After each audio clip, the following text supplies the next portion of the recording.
गौरैया पक्षी, आपने अपने बचपन में अपने घरों में गौरैया पक्षी को ज़रूर देखा होगा, लेकिन जब आप अभी अपने घर को देखते होंगे तो आपको गौरैया पक्षी नहीं दिखती होगी।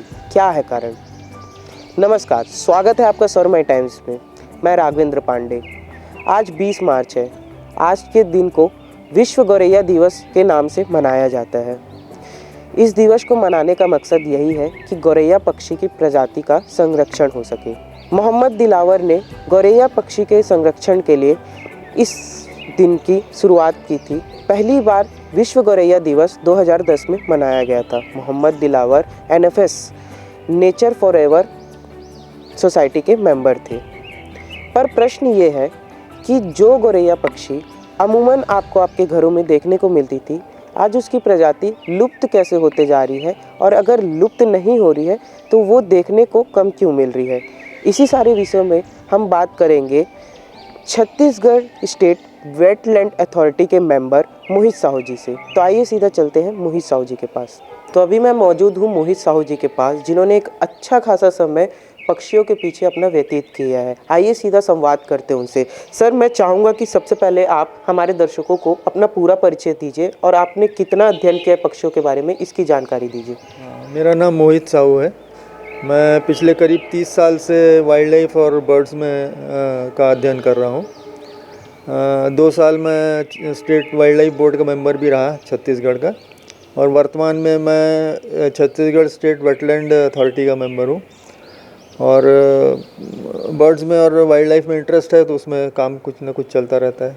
जी सर, जैसे कि आपको पता होगा आज विश्व गौरैया दिवस है और इसी पर हम आपसे बात करने आए हैं। सबसे पहले आप गौरैया पक्षी के बारे में बताइए। गौरैया जो है विश्व में सबसे ज़्यादा पाए जाने वाले पक्षियों में से एक है, और हमारे यहाँ जो प्रजाति पाई जाती है उसको हाउस स्पैरो बोलते हैं, पासर डोमेस्टिकस।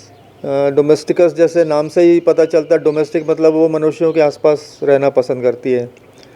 जो दूसरे पक्षी हैं उनकी तरह नहीं, जो जंगल में मिलते हैं या दूसरी जगह मिलते हैं, ये हमारे घरों के आसपास और मनुष्यों के पास रहना पसंद करती है। और आप घने जंगलों में जाएंगे तो ये नहीं मिलेगी। तो इनका नेचर ही है साथ में रहने का तो हमारा। लेकिन अभी क्या है, धीरे धीरे आजकल इनकी संख्या कम होते जा रही है। उसका रीज़न ये है कि उनका रहवास जो है वो धीरे धीरे नष्ट हो रहा है। जी, आपने जैसे कहा कि इनकी संख्या कम होते जा रही है। सबसे बड़ा चीज़ जो मैंने देखी है, सबसे बड़ी चीज़, पहले का समय होगा, आज से 10-20 साल पहले हम लोग देखते थे कि घरों में गौरैया पक्षी अमूमन दिखती ही थी, घर में रहती थी, इवनली वो घोंसला भी बनाती थी अपना। पर अभी के समय में जब हम देखेंगे घरों में कहीं ना उतनी नहीं दिखती जितनी पहले दिखती थी, और मैं बोल सकता हूँ कि कहीं ना कहीं वो लुप्त होती हुई दिखाई दे रही। इसके पीछे क्या रीज़न है?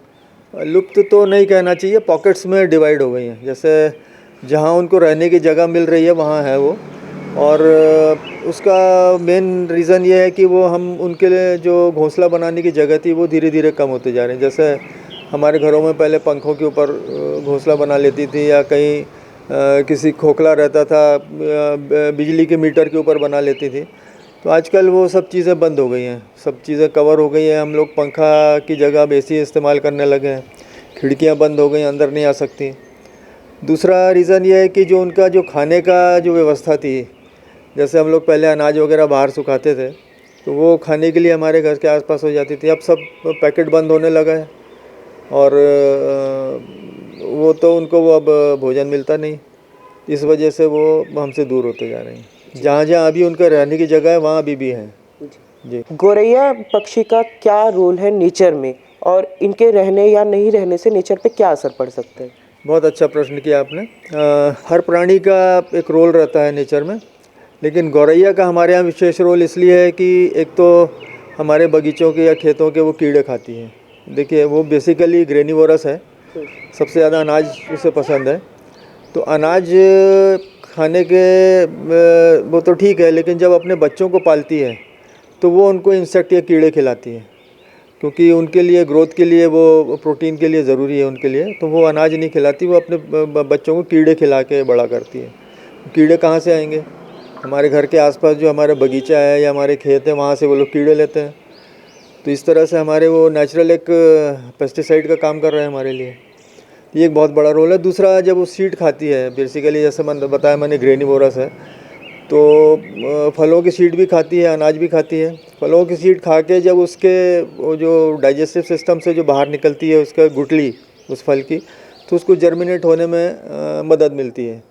तो इस वजह से एक तरीके से हमारे यहाँ नेचुरल जर्मिनेटर भी है वो, फॉरेस्ट को प्रोपोगेट करने के लिए, पेड़ पौधों का वंश वृद्धि करने के लिए। बेसिकली रेडिएशन बोल सकते हैं, तरंगे जो अभी नई नई टेक्नोलॉजी आ रही है, टावर्स लगाए जा रहे हैं जगह जगह पे, उनसे जो तरंगे निकल रही है वो कहीं ना कहीं इफेक्ट कर रही हैं पक्षियों के ऊपर। अब वो कोई भी पक्षी हो, गौरैया हो, पहाड़ी मैना हो, जितनी भी पक्षियां हैं, जितनी भी पक्षियां एग्जिस्ट करती हैं, उनको कहीं ना कहीं वो तकलीफ़ें पहुंच रही है। कहीं ना कहीं उनकी प्रजाति कम होने पे, जो कम हो रही है उनकी प्रजाति, उसका असर पड़ रहा है रेडिएशन का। इस पर आप क्या कहना चाहेंगे और इसको कैसे ओवरकम किया जा सकता है, कम करके? मतलब क्या चीज़ें हैं जिनसे पक्षियों को इन तरह के तरंगों से बचाया जा सकता है? देखिए, सच बात बताऊं तो मैंने तो मोबाइल के टावर्स पे पक्षियों को घोंसला बनाते देखा है, तो उसके ऊपर कितना उनका असर पड़ता है तरंगों का और क्या साइंटिफिक उसका वो अभी तक बहुत पक्की कोई स्टडी है नहीं उसके ऊपर, तो उसके ऊपर बोलना ठीक नहीं है। लेकिन जहाँ तक है कि हमारे घरों के आसपास बहुत सारे मोबाइल टावर्स हैं, लेकिन फिर भी दिखती हैं, कहीं कहीं नहीं दिखती। वो मेरे ख्याल से जो है वो, जैसे मैंने बताया, उनके रहवास, उनका घोंसला बनाने की जगह कम हो रही है, उस वजह से शायद नहीं दिखती। तो ये तरंगे उनको किसी प्रकार से अफेक्ट करती हैं कि नहीं करती? तरंगों का असर मधुमक्खियों पे तो बहुत अच्छी स्टडी हुई है, वो उनको भ्रमित करती है, क्योंकि उसमें आपका रेडियो मैग्नेटिक वेव्स रहती हैं, जो उनके जो अपना जिससे वो एक मैग्नेटिक फील्ड से जो अपने को आपको कनेक्ट करके और रास्ता ढूंढती हैं, वो गड़बड़ा जाता है उनके लिए। तो वो तो बाकी पक्षियों के ऊपर मुझे नहीं लगता कि बहुत ज़्यादा असर होता है उसका। मेरा आपसे अब आखिरी प्रश्न यही है कि लोग, जो जनता है, जो आम लोग हैं, वो और सरकार दोनों को क्या करना चाहिए कि गौरैया पक्षी जो कम होते जा रही है, जो अभी दिखने कम होते जा रही है, वो फिर से वैसे ही दिखने लगे और नेचर में उनका जो इम्पोर्टेंस है वो बना रहे? मेरे ख्याल से आपने बहुत वैलिड प्रश्न किया और ये सबसे ज़्यादा ज्वलंत प्रश्न है अभी का। तो इसमें मैं कहना चाहूँगा कि आप ये सरकार शब्द तो निकाल दीजिए। जो कुछ करना हमें करना है, क्योंकि सरकार सिर्फ सपोर्ट कर सकती है, वो अपने तरफ से जितना उनका जो काम है वो कर रहे हैं। गौरैया तो घर घर रहने वाला पक्षी है, इसमें सरकार क्या करेगी? हम उनके लिए घोंसले टांग दें या ऐसा कुछ करें, जो खाने की व्यवस्था कर दें, अनाज डाल दें, तो उससे उनकी संख्या बढ़ने के ज़्यादा चांसेस हैं। दूसरा कारण ये है कि अभी जो आजकल देखा मैंने, शहरों में कुछ दूसरे पक्षी उनको रिप्लेस कर रहे हैं, जैसे डव्स हैं, लाफिंग डव्स हैं, या 2-3 प्रकार की मुनियाँ हैं, जो अभी मेरे गार्डन में भी आपको शायद दिख जाएंगी। स्केली ब्रेस्टेड मुनिया है, इंडियन सिल्वर बिल है। ये धीरे धीरे शहरों में आ रही है, क्योंकि वहाँ उनका रहवास, जो ग्रासलैंड्स हैं, वो ख़त्म हो रहे हैं। आसपास जो उनका ग्रासलैंड, जो उनका रहने का जगह है, वो ख़त्म हो रही है, तो वो धीरे धीरे शहरों की तरफ आ रही है, और वो भी बेसिकली ग्रेनिवोरस हैं। तो उनके बड़े बड़े फ्लॉक्स अभी शहर में दिखने लगे हैं। तो हो सकता है ये जो डिस्ट्रीब्यूशन फ़र्क पड़ा है पॉकेट्स में गौरैया से मटने का, उसका एक रीज़न ये भी है, लाफिंग डव्स और मुनियाज़। हाँ, एक चीज़ और है कि इनके लिए हम लोग दाना तो रखते हैं, और ये होता है कि जब गर्मी आती है तो बड़ा एक हल्ला होता है कि पानी रखिए, इनके लिए पानी रखिए। तो पानी सिर्फ गर्मी में नहीं, इनको साल भर नहाने की ज़रूरत पड़ती है। आप अपने यहाँ थोड़ा सा एक ज़मीन खाली छोड़िए, ताकि उसमें वो डस्ट बाथ ले सकें।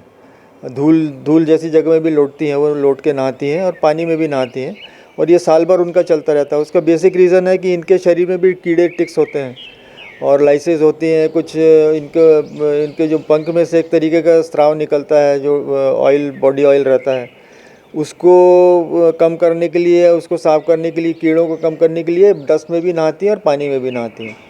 तो एक अपने घर के आसपास खुली जगह छोड़िए, ज़मीन का हिस्सा, जहाँ पे वो डस्ट बाथ ले सकें, और पानी रखिए साल भर इनके लिए, ये बहुत ज़रूरी है।